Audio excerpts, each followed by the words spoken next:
Invincible, Series 2, Episode 1, titled A Lesson for the Next Life. Or, as it says on Amazon, A Lesson for the Next Life, because it's all in caps. So someone could easily shout the entire title. I just want to point out there, someone could easily do that, but, we know the episode title is A Lesson for the Next Life. But, of course, this is the beginning of Season 2 of Invincible, Part 1 of Season 2 of Invincible, because Amazon's splitting the season into 2 halves. We're getting the first 4 episodes in these 4 weeks, and then some part early next year we're going to get the episodes 5 to 8. Now, I thought Season 1 was pretty good. Didn't thought it was a great since sliced bread, as some people point out believe it was. But I mean, the Anna Eve special that they released early this year was really put together really well. And it's enough for me to watch the Season 2. I mean, I watched Season 1, got me enough interested to check out Season 2, and here we are. And how is Season 2, Episode 1? How is, A Lesson for the Next Life went? And I say it's really well put together. I mean, most of it is on the drama aspect of things, and that's what I really like.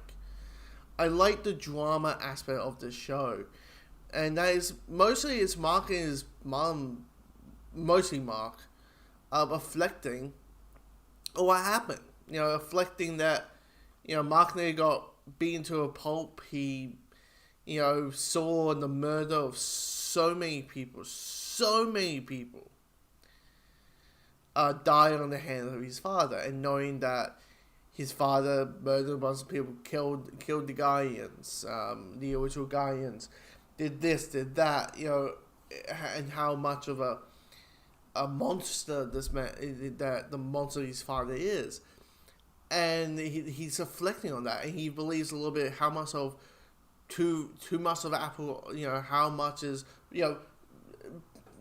birth versus nurture, that type of nature versus nurture. How much are you going to be like your dad, and how much you're not going to be like your dad? And there's one character, and clearly this is going to be a theme out for at least maybe the first half. Clearly this is going to be a theme after the season, which is how is nature versus nurture. That's going to be the main theme of it, or one of the main themes going on, because there's one character who's like very fishy. Like, I'm not sure what side you're on, and it's like the only reason you're not trusting Mark here is because his dad, and you believe the apple doesn't far fall. The apple doesn't go far from the tree, drop far from the tree. So it's they're focusing on those things, but even him at the beginning having PTSD of just trying to get in a fight, but because he can't wrap his brain around, hey, I might murder, I didn't save lives, I'm not worthy to do the superhero thing. I can do the save a cat from a tree, grab a card while it's in midair, I can do all those kind of things, but actually find the villains, find superpower beings, no, I can't do that. I can't tap out, I can't do that. And he's still mentally handling it. I will say this, Amber, remember girl Amber, the character who's like, oh, I'm a superhero, I save lives, the whole secret identity thing, Mark's girlfriend, Mark's girlfriend, the whole, oh, fuck you, you lied to me, you didn't tell me the truth. Motherfucker, have you ever heard of the secret identity, the superhero thing, and all that kind of stuff? I don't care, fuck you, get out, over. And how everyone's like, wow, she's a very unlikable, unreasonable person. Somehow, the two of them are together. They're Mark and Amber are her item. And now she's all accepting. I was like, they really want this character to stick around, so they're like, we need to change her. Let's make her likable and make her being the accepting girlfriend. Which is what I heard is more like a comical counterpart than what we got in Season 1. So that's quite interesting. She's like, but and they all decided that, hey, we can go to college together, all that. But we can go to college. It's yeah, you got these things where you go, huh, okay, they had some notes from us.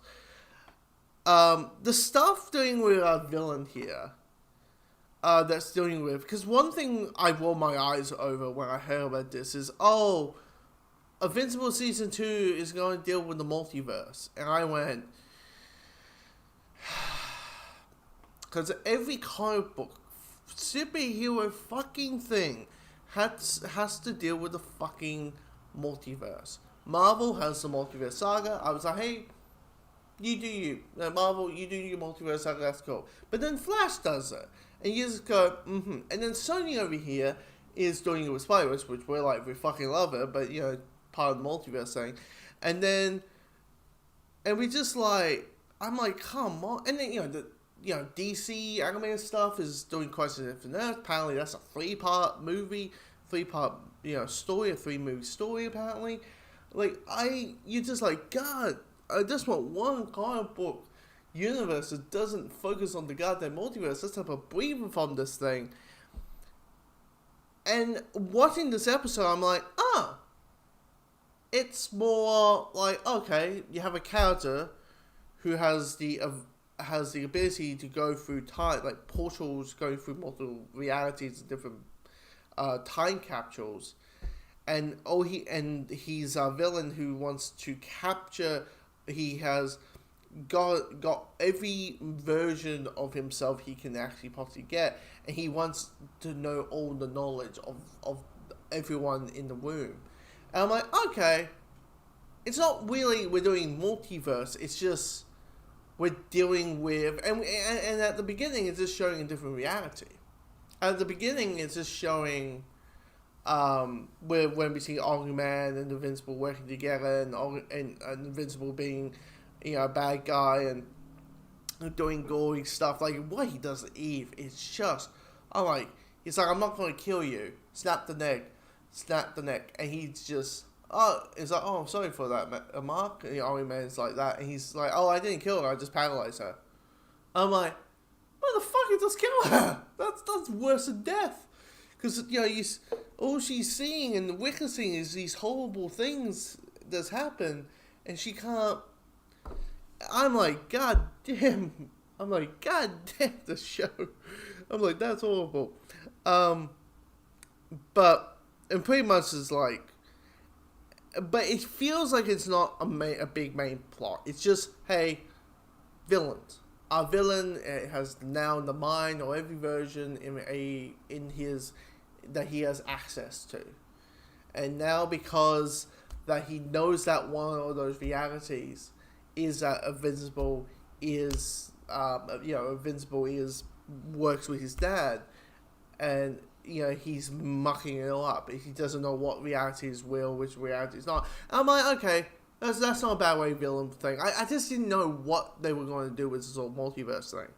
But apparently it's not multiverse is a setup, not a main plot thing. It feels like that's the thing they're doing. Unless season 3 comes along and it's like, hey, we're doing full multiverse, and I'll be like, ugh. But yeah, I mean, this episode is just really, really well put together. I mean, all the stuff like when we're dealing with the Guardians, it's more setting up and what's changed, character development, all that kind of stuff. We also got you got Eve showing up and just trying to catch her. Like, most of it as it probably should be about. It should be about the aftermath, and now that Mark is now where he is now comfortable being invincible. And he's still dealing with the aftermath of what happened in season 1. It clearly, even to the end of the episode, how he feels like he's being very Peter Parker-y, where like if something's out of his control, he'll still feel the blame for it. And even if it's like May or Mary Jane or whatever Avengers member is telling you that it's not your fault, Pete, he'll be like, it's still my fault. And it's like, oh my God. And I feel like Mark is hitting that part. Like, everybody jokes about it, because apparently it happened in the comics that, Invincible Spider-Man crossover. I mean, if they want to do it, go ahead. Because I'll be like, if they did, I'll be like, I can't. That I'll be like, wow, they're both. It's the same picture. It's the Office meme. But because it feels like Invincible is like, yeah, I can't save these people, or it got out. Mark is going to take everything on his shoulders, and everybody's going to be like, loosen up, take some yoga or something, or Pilates or something. You know, understand it's not your fucking fault, Mark. But yeah, I like it. I quite enjoyed the episode. Quite enjoyed it. And comment and nice to know what you guys thought on this episode. Comment below. Let me know your thoughts.